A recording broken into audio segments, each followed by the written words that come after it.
Mauri oho, Mauri tū, Mauri ora, kia tātou katoa, haumi e, hui e, tai ki e.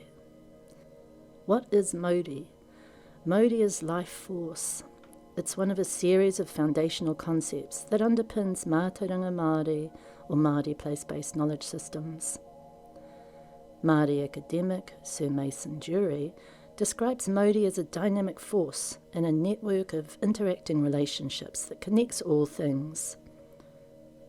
Mauri can also be thought of as a life field, a spatially extensive connectivity that links all things that compose this living world, whether trees, whales, bacteria, mosquitoes, people, or environmental entities like earth, sea, sky, rivers, rock.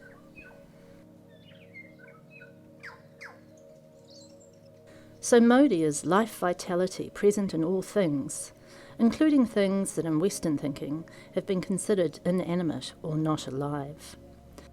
And in some place-based iwi traditions, Mauri comes first, arising at the very beginning of the cosmos as a primordial condition that underpins existence. Before ancient land, before single-celled organisms, before trees, before the dinosaurs, before humans. Do ancient rocks have a mineral life? Is an ocean alive? These are the kind of questions that arise at this moment in time, at this time of the Anthropocene, this moment of ecological crisis and opportunity for change. So where does life live? What is alive? Mauri is a particularly important concept at this time as it draws attention to how we think life, how we can understand what life is or may be. In this sense, Mauri is ontological as it attends to what life is, what being is. Ontology is a particular kind of philosophy, one concerned with livingness, with identifying the nature of being, of what reality is. Western, modernist thinking, the everyday understandings many of us still live with and that structure our cultural systems and our design decisions, is still Cartesian. That is, it's influenced by French philosopher René Descartes' binary categorizations. The categories of alive or dead, biotic or abiotic, active or passive, culture or nature are most useful to us here in this kōrero. In the West, while there's been a minor tradition of animism, which is the idea of an agential, living world, the overarching cultural understanding has been that some things are alive and active, people, for example, animals, birds, while other things are dead, passive or inactive, for example, the earth, rocks, rivers, sky. Bacteria or fungi sit uncomfortably somewhere in between life-death states in this thinking. And in this separatist binary thinking, life and death, animation and inanimation are separated. Biotic living entities such as people or animals are active agents, while environmental entities such as earth, sea or sky are passive, inert.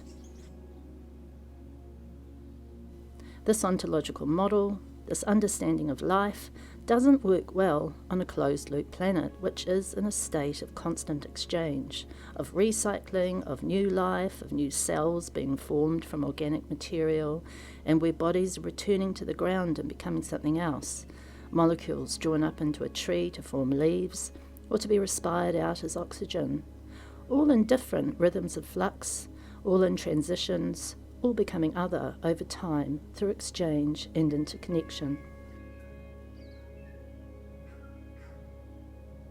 Our current state of ecological emergency is largely driven by Western modernist or industrial culture and this binary thinking of life. In contrast, Mauri affirms the vitality, the life agency, the dynamic force that all things have in this living world. Mauri is a powerful concept for the way that it brings attention to how all life is lived in relation.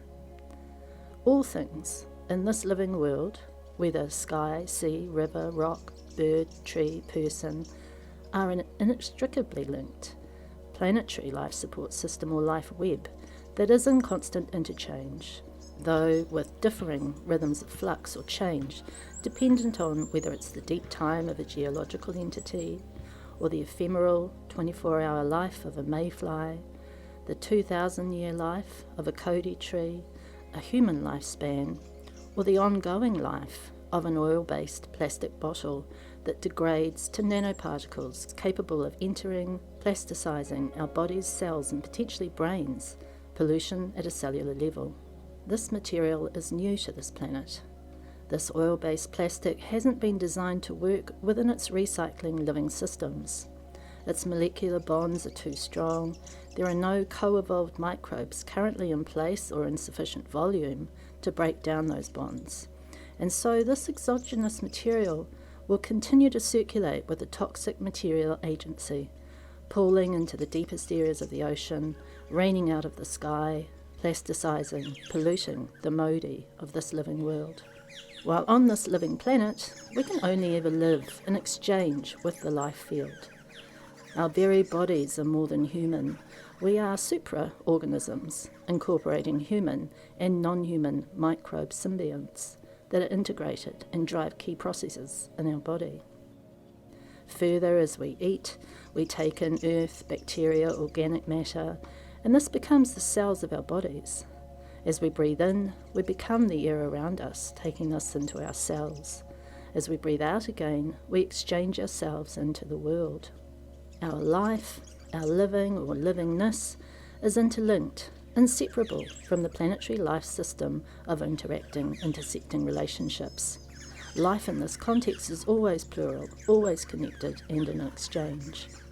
This is the nature of life on a planet, and this is how we need to design, with an understanding of the circular, connecting, interacting nature of the planetary life web we're part of. Thinking Mauri as life field, understanding that life is a relational network, raises ethical questions around how one takes action or interacts with a living world. How can we act with care within the relational ecological system? Mauri Ora is about this state of care and well-being. Ora is life, living, well-being, and so Mauri Ora is a state of well-being of the life field. It is social, cultural, and ecological well-being, or life web, or living systems vitality.